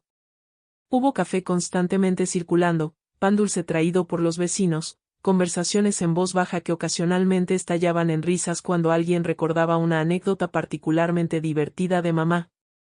Felipe, Martín y yo nos turnamos junto al ataúd, recibiendo condolencias, escuchando historias, llorando y riendo al mismo tiempo. Fue agotador emocional y físicamente, pero también fue catártico. Nos dio una perspectiva completa de quien había sido mamá más allá de solo nuestra madre, una artista, una amiga, una pilar de su comunidad, una mujer compleja y hermosa que había vivido una vida de servicio silencioso. Cerca de la medianoche, cuando la mayoría de los visitantes se habían ido y solo quedábamos la familia más cercana y algunos amigos íntimos, alguien trajo la vieja máquina de coser Singer de mamá a la funeraria. Era doña Carmela, quien la había rescatado de la casa pensando que debería estar presente en el velorio. La colocaron en una mesa junto al ataúd, ese objeto que había sido tan central en la vida de mamá, su herramienta de trabajo y su compañera constante. Bajo la luz tenue de las velas, la máquina brillaba con un lustre oscuro, sus detalles dorados captando la luz. Alguien había colocado un pedazo de tela bajo el prensatelas, como si mamá hubiera estado en medio de un proyecto y simplemente se hubiera levantado un momento, como si en cualquier instante fuera a regresar y continuar cosiendo. La imagen de la máquina junto al ataúd me rompió de una forma nueva. Era tan profundamente simbólica, la herramienta silenciosa ahora, como las manos que la habían operado. El hilo que nunca se terminaría de coser, el vestido que nunca se completaría, las puntadas que quedarían inconclusas. Pensé en el vestido azul que mamá había estado haciéndome, guardado todavía en mi bolso del hotel donde nos estábamos quedando. Tomé la decisión en ese momento, encontraría a alguien que terminara ese vestido, alguien con las habilidades de mamá si tal persona existía todavía en este mundo moderno donde tan pocas personas cosen a mano. Y cuando lo usara, sería como llevar un abrazo de mamá, como envolver su amor alrededor de mi cuerpo, como mantener viva su memoria de la forma más tangible posible. La mañana del entierro amaneció clara y brillante, el tipo de día hermoso que parece burlarse de tu dolor con su perfección. El cielo estaba de un azul intenso sin una sola nube, el sol brillaba cálido pero no agobiante, una brisa suave movía las hojas de los árboles. Era el tipo de día que mamá habría amado, el tipo de mañana donde habría abierto todas las ventanas de la casa para dejar entrar el aire fresco mientras preparaba el desayuno. La ironía no se me escapó, el mundo estaba hermoso precisamente en el día en que lo enterraríamos en la tierra oscura del cementerio. El cortejo fúnebre se formó fuera de la funeraria, la carroza negra con el ataúd de mamá adelante, seguida por una procesión de vehículos que serpenteaba por las calles de Cuernavaca hacia el panteón municipal. El cementerio estaba en la parte vieja del pueblo, un lugar que databa de hace más de 100 años con tumbas que contaban la historia de generaciones de familias locales. Árboles antiguos proporcionaban sombra a los caminos de grava, y flores silvestres crecían entre las lápidas más descuidadas. Habíamos comprado un espacio junto a la tumba de papá, cumpliendo así el deseo de mamá de estar junto a su esposo en la muerte ya que la enfermedad los había separado tanto tiempo en vida. La tumba de papá estaba marcada con una lápida simple de granito gris que decía, José Mendoza Sánchez, esposo y padre amado, descansa en paz. Pronto habría una lápida idéntica junto a la suya con el nombre de mamá. La misa de cuerpo presente fue breve pero emotiva. El padre Miguel habló de nuevo sobre la resurrección, sobre cómo la muerte no es un final sino una transformación, sobre cómo los que mueren en Cristo vivirán para siempre. Citó pasajes de la Biblia sobre la vida eterna, sobre el paraíso que espera a los justos, sobre el reencuentro con los seres queridos que se fueron antes. Eran palabras diseñadas para confortar, y quizá confortaban a algunos de los presentes, pero yo no podía dejar de pensar en qué vacías sonaban. Mamá no estaba en algún cielo nebuloso esperando a reunirse con papá. Mamá estaba en ese ataúd de madera, su cuerpo comenzando ya el proceso inevitable de descomposición, retornando a la tierra de la que todos venimos. Esa era la realidad brutal que ninguna oración podía cambiar. Cuando bajaron el ataúd a la fosa, usando sogas gruesas y movimientos cuidadosos, algo dentro de mí se rompió definitivamente. Escuchar el sonido sordo de la madera golpeando el fondo de la tumba, ver cómo iban echando paletadas de tierra sobre el ataúd, enterrando física y literalmente a mi madre, fue más de lo que podía soportar. Me sostuve de Felipe porque mis piernas no me sostenían, y él me sostuvo porque era todo lo que podía hacer por mí en ese momento. Martín estaba al otro lado, su rostro oculto detrás de lentes oscuros, su cuerpo temblando con sollozos silenciosos. Los tres, unidos en nuestra orfandad compartida, viendo cómo la tierra se tragaba a la persona que nos había dado vida. Según la tradición, cada persona presente tomó un puñado de tierra y lo arrojó sobre el ataúd antes de que los trabajadores del cementerio terminaran de llenar la tumba. Uno por uno, familiares y amigos se acercaron, tomaron tierra y la dejaron caer con gestos que iban desde reverentes hasta torpes, todos intentando hacer bien este ritual que marcaba el final definitivo. Cuando fue mi turno, me arrodillé junto a la fosa y tomé la tierra con ambas manos. Era húmeda y oscura, olía a minerales y vida, a descomposición y renovación. Adiós, mamá, susurré, dejando caer la tierra que se dispersó sobre la superficie del ataúd con un sonido como lluvia suave. Gracias por todo. Gracias por tu vida, por tu amor, por tu sacrificio. Lo siento por no haber sido mejor hija. Te amo. Siempre te amaré. El resto del día pasó en otra bruma, esta vez en la casa de mamá donde los vecinos habían organizado la comida tradicional post-funeral. Había mesas largas en el jardín, cubiertas con manteles prestados, llenas de platos que la gente había traído, mole negro, arroz rojo, frijoles charros, tortillas hechas a mano, agua de horchata, tamales, pan dulce. Era un festín de comida reconfortante, el tipo de comida que mamá solía hacer, y su ausencia en esta reunión era la nota más discordante. Deberíamos estar celebrando algo con ella, no sin ella. Pero así era la costumbre, alimentar a los dolientes, reunir a la comunidad, crear un espacio para compartir recuerdos y comenzar el largo proceso de sanación que nunca termina realmente. Los 3 hermanos nos sentamos en el portal de la casa, ese mismo portal donde papá solía sentarse en las tardes a fumar un cigarrillo mientras observaba el jardín, donde mamá se sentaba con su tejido en las noches de verano. Ahora nos sentábamos ahí nosotros, 3 adultos de mediana edad que se habían convertido en huérfanos. ¿Qué vamos a hacer con la casa?, preguntó Martín, siempre el práctico incluso en medio del dolor. Era una pregunta necesaria pero que ninguno de nosotros quería abordar todavía. La casa estaba a nombre de mamá, llena de sus pertenencias, de nuestros recuerdos, de fantasmas de una familia que ya no existía. ¿La vendíamos? ¿La rentábamos? ¿Uno de nosotros se mudaba de vuelta? Ninguna opción parecía correcta. No ahora, dijo Felipe con firmeza.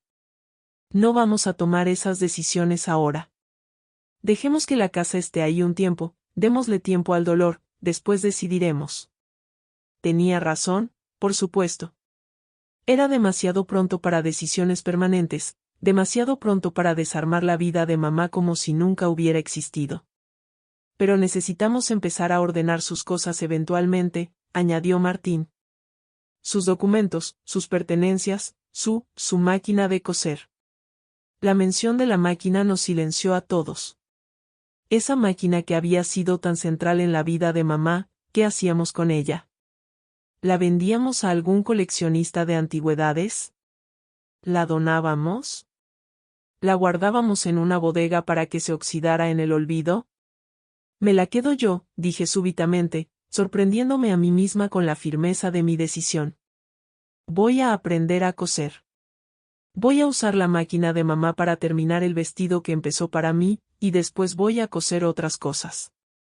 No sé si seré buena en eso, probablemente no tenga ni una fracción de su talento, pero voy a intentarlo. Es mi forma de mantenerla viva, de honrar lo que ella era.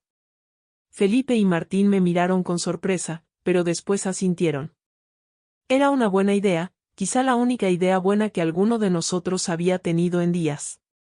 Y yo voy a venir más seguido, dijo Felipe. Voy a mantener el jardín, voy a asegurarme de que la tumba siempre tenga flores frescas, voy a visitar a los vecinos que fueron amigos de mamá. No voy a dejar que su memoria se desvanezca en este pueblo. Y yo voy a intentar ser mejor, añadió Martín con voz quebrada.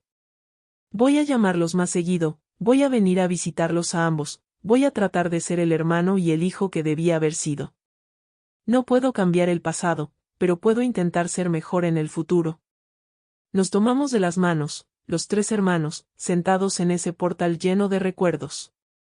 Hicimos un pacto silencioso en ese momento, no nos íbamos a perder de nuevo, no íbamos a dejar que la vida nos separara como lo había hecho antes, íbamos a honrar a mamá siendo la familia que ella siempre quiso que fuéramos. Era una promesa grande, quizá imposible de cumplir completamente dadas nuestras vidas tan diferentes en lugares tan distantes. Pero en ese momento, con el dolor todavía fresco y crudo, lo creímos con toda nuestra alma. Los días siguientes fueron un proceso de cerrar asuntos pendientes y prepararnos para volver a nuestras vidas normales, aunque sabíamos que la normalidad nunca sería la misma. Pasamos horas revisando los documentos de mamá, encontrando sorpresas, una pequeña cuenta de ahorros que había mantenido, para emergencias, pólizas de seguro de vida modestas con cada uno de nosotros como beneficiarios, escrituras de la casa que estaban perfectamente en orden, incluso un testamento simple pero claro que dividía todo equitativamente entre los 3 hijos.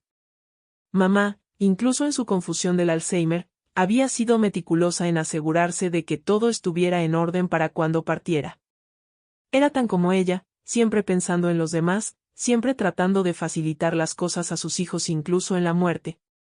Encontramos también cajas y cajas de fotografías, recuerdos acumulados a lo largo de décadas, tickets de cine de citas con papá, tarjetas de cumpleaños que le habíamos hecho cuando éramos niños usando crayones y purpurina, cartas que papá le había escrito durante su noviazgo, recortes de periódicos sobre nuestros logros académicos y profesionales que ella había guardado religiosamente. Era como excavar a través de capas geológicas de amor y memoria, cada caja una época diferente de su vida. Lloramos y reímos mientras revisábamos estas cosas, compartiendo recuerdos que cada objeto evocaba, reconstruyendo la historia de nuestra familia a través de estos artefactos del pasado. Era doloroso pero también terapéutico, una forma de decir adiós no solo a mamá sino a toda una época de nuestras vidas que se había ido con ella. Una semana después del funeral, llegó el momento de que cada uno regresara a su propia vida.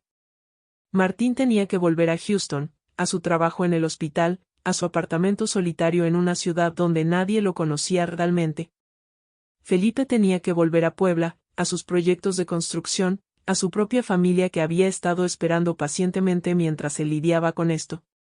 Y yo tenía que volver a la Ciudad de México, a mi apartamento vacío, a mi trabajo en la agencia de publicidad, a esa vida que de repente parecía completamente sin sentido.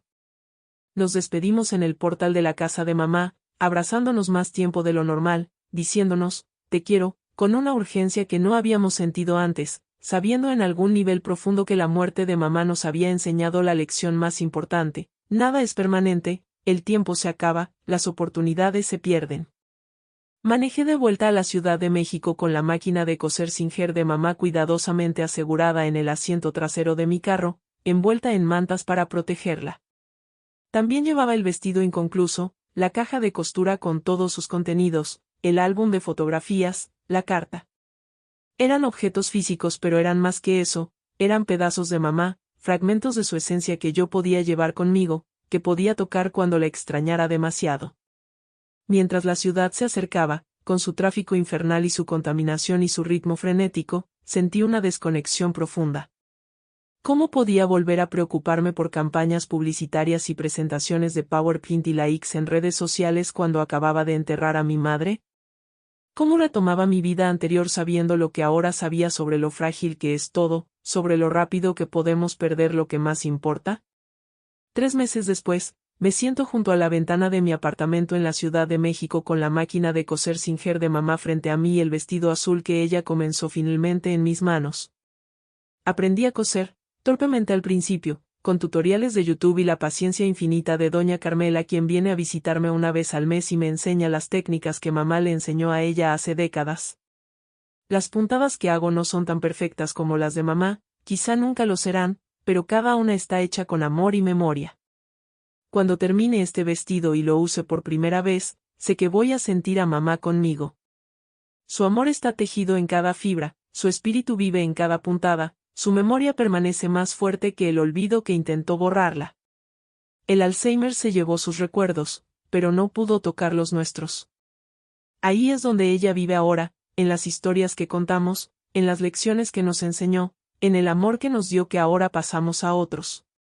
Si esta historia tocó tu corazón, suscríbete y activa las notificaciones para seguir descubriendo más historias que inspiran, sanan y nos recuerdan el valor de la vida.